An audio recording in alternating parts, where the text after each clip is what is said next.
Hey guys, it's Leon, and today I got me a DJI RS3 versus DJI RS3 Mini. If you're watching this video, you know that these gimbals are top-notch gimbals that DJI just released. So if you're looking at this video, you're probably thinking, so I have a camera, whether it's a large camera, a small camera, or whatever, which one of these is right for me? I have the same question, so I know exactly what you're talking about. So today I'm going to show you guys some footage and also talk about some of the things, the pros and cons between both of these. Obviously, the two biggest difference are the prices. You know, one is a much bigger gimbal while the other one is a smaller, less of a footprint type of gimbal.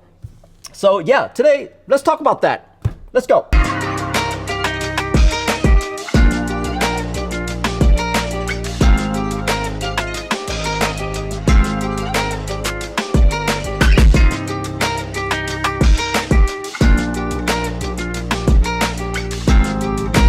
Okay, so first question that you're gonna have is it worth getting the bigger gimbal? Well, I would say yes, it is.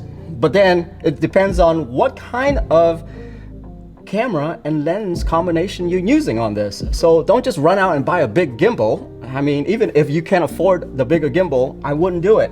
With me, if you look at this rig over here that I've built, by the way, I'm not using this rig on this gimbal. That's just the a7 IV with a 35mm lens. I can tell you that the a7 IV is going to pretty much max out the Mini on that one. The reason why I say max out is not the fact that the motor can't handle it. That's kind of in the past, guys. We're in 2023 now, and most of these gimbals are gonna be able to handle your bigger camera. I think they've pretty much made to where the motor is strong enough for bigger cameras now where they can make smaller gimbals. The issue that I have using something like an a7 IV on a smaller gimbal like the Mini here is that the movement, you're not getting enough movement out of your gimbal.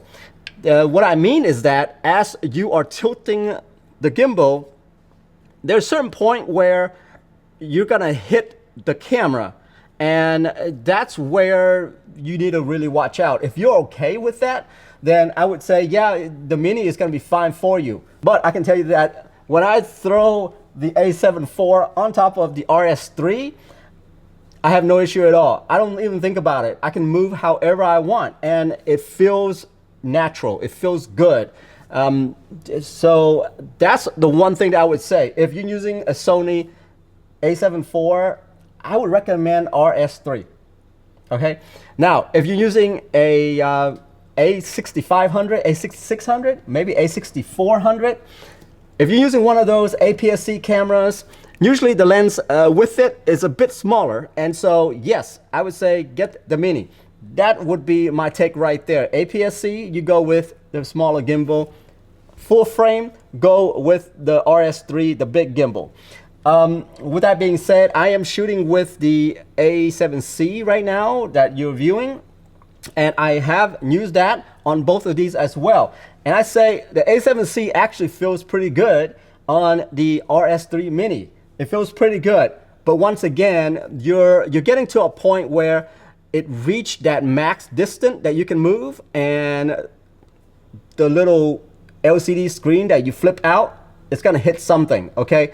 It's gonna hit the arm, it's gonna hit something over here. And so you're gonna run into that issue. With the RS3 over here, I don't feel like I have that issue at all. I can move however I want. There's plenty of clearance, and yeah, so far, no issue with RS3 at all. Now, I've been talking really good about the RS3, but let's talk about the cons of the RS3 here. This thing is heavy. It's heavy. It's heavier.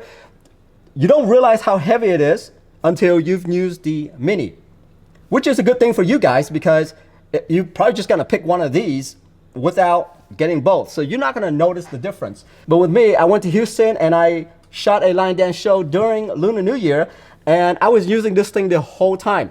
Then I came back and popped it on the RS3, the same camera setup, the a7C, along with, you know, my 20mm that I have here, and definitely tell the difference. Yeah, my arm starts hurting. because I was exercising the whole week with the Mini. But there's a difference between reading it on paper and having it in your hand and actually using it. Now, granted, I'm using a small rig grip right here. That's pretty big, adds to the weight, but it's kind of a necessity where you need the grip here in order to make it more comfortable for you to shoot. So that's the comparison between the RS3 and the RS3 Mini right there in terms of the weight. Now let's talk about the little things that you get or you don't get with the RS3 Mini versus the RS3. Now with the RS3, you're getting the Arca Swiss mount over here and also over here as well. You don't realize how important it is until you're missing one, which over here on the Mini, you only get one side, the Arca Swiss mount. One side, that's it. The other side, none at all. Now secondly, which this one actually is pretty important to me, it should actually be on my top of the list, is that where you can flip between FPV mode versus PF versus lock and all that good stuff. When I was using the RS3 Mini, I was actually missing it quite a bit. I didn't realize how useful that was until I started using this for the weekend.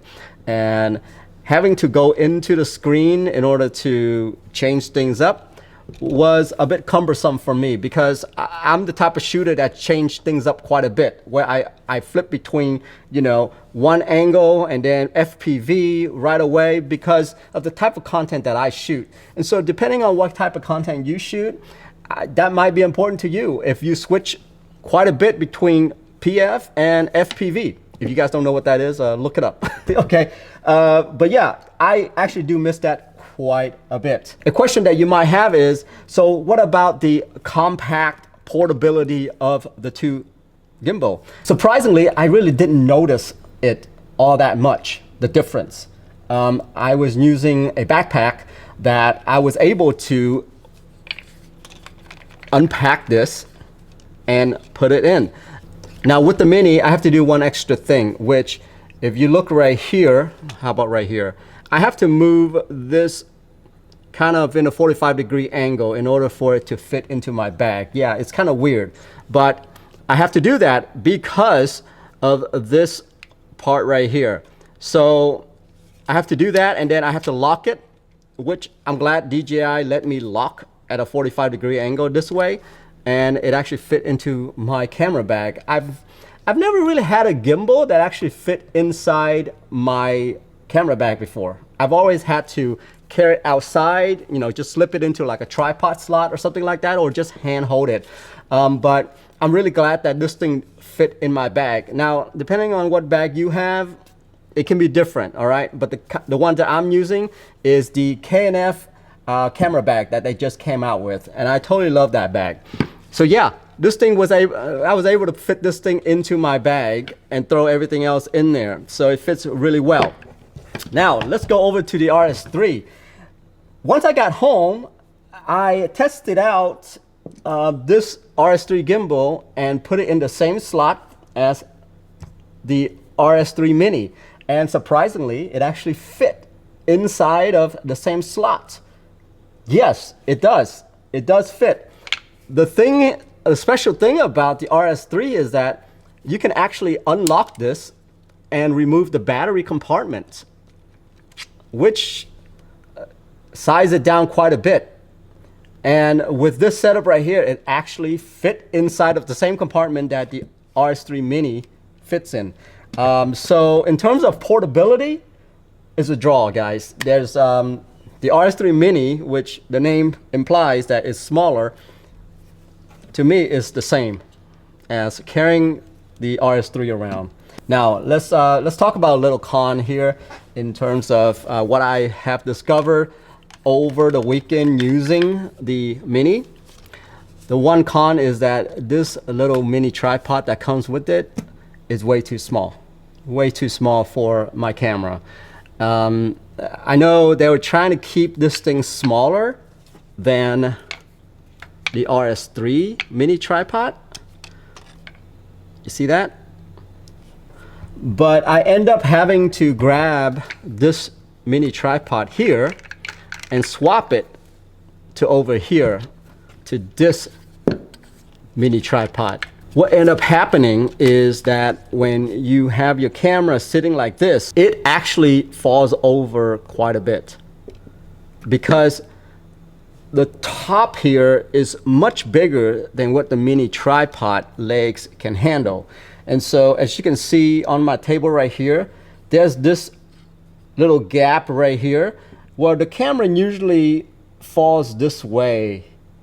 Yeah, so there's not enough base for it to cover. So what happens is that the camera tends to fall over, especially if you use the a7 IV on this thing. Yeah, if you use a heavier camera on this, it does tilt over and it will damage your camera. So I'm gonna warn you that right now. If you do get this and you do have a bigger camera, get yourself a, this bigger DJI mini tripod, or just get any other mini tripod out there that has a longer leg. This mini one right here doesn't really fit this top portion very well. Yeah, that's the first thing I noticed. As soon as I balanced my gimbal on there, I noticed right away that it was tilting over. It was gonna drop my camera. So, okay, so let's touch about the functionality real quick. Like I was mentioning earlier, I have this switch over here that I constantly use to flip up and down between different modes. Yes, it's a bit of a cumbersome to be using the touch screen to swap, those modes out. But you do have a button right here that you can customize. So for some of you that do get this, I recommend using that and customizing that button to some of your favorite mode. But yeah, that's what I would say. In terms of the responsiveness of both screens, the responsiveness is really nice. It's actually one of the best touchscreen that I've seen on gimbal. Well, there's not many out there that has touchscreen, but this is one of the best gimbal out there. The interface is really nice. It's very big, and so I wouldn't worry too much about if the interface is cumbersome or not. It's not like a Sony system where it's super like non-intuitive. Now, the last thing that I want to mention between the RS3 and the RS3 Mini on what you're missing out. Obviously, if you're looking at the RS3, it has an auto lock feature. That right there is actually super important. I was shooting with the Mini and I didn't realize how important that was for me to just press a button for it to just fold everything in and then carry it away.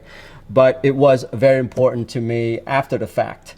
That feature is actually a very good feature. I wish that they have added that feature into this one gimbal. It would have made a huge difference. But at the same time, I realized it would have made the gimbal a lot bigger. If you look at the arms here, I mean, the arms is totally different. It looks like there's a bunch of mechanical wiring that goes through these arms right here because it's so fat. This one right here, I mean, it's just a piece of metal right here. So I don't think it would have made, I think it would have made the arm a lot bigger. I think it would have made the gimbal a lot bigger. And then it would defeat the purpose of being a Mini, right? So yeah, but I did wish that they had added that into here. Just after using this for a few weeks, the RS3 for a few weeks, the auto lock feature, I have to say, it's phenomenal. I totally love it. And I wish that every single gimbal out there have this auto lock feature on there. So guys, as a bonus, since I have been shooting during Lunar New Year quite a bit, I wanted to add in that you guys need to get a briefcase grip. This thing is invaluable. I'm not even sure why these gimbal didn't come with this, but it makes a huge difference to have one of these. This one right here I have is by Small Rig. You can actually get another one that is a little bit less pricier than this, but this is like the big boy right here. It has a lot of functionality on here that you probably don't need, but I just want to mention that just get something like this in order to hold your gimbal, because it makes a huge difference in the ergonomic of the gimbal. Either one, whichever one you get, make sure you get one of these briefcase grip there. Guys, that's pretty much for me right there. When I think about the RS3 versus the RS3 Mini, those are the things that come to my mind. I didn't really script this video out at all. I just know that those are the things that was on my mind as I was using both of these gimbal side by side. Obviously, there's a bunch of technical things about these two gimbal, but I'm pretty sure you guys can find a more detailed video out there. But those are the small things that I noticed after using these for about a month now. So yeah, guys, that's it for me right there. I am out of here. Have a good one. Bye-bye.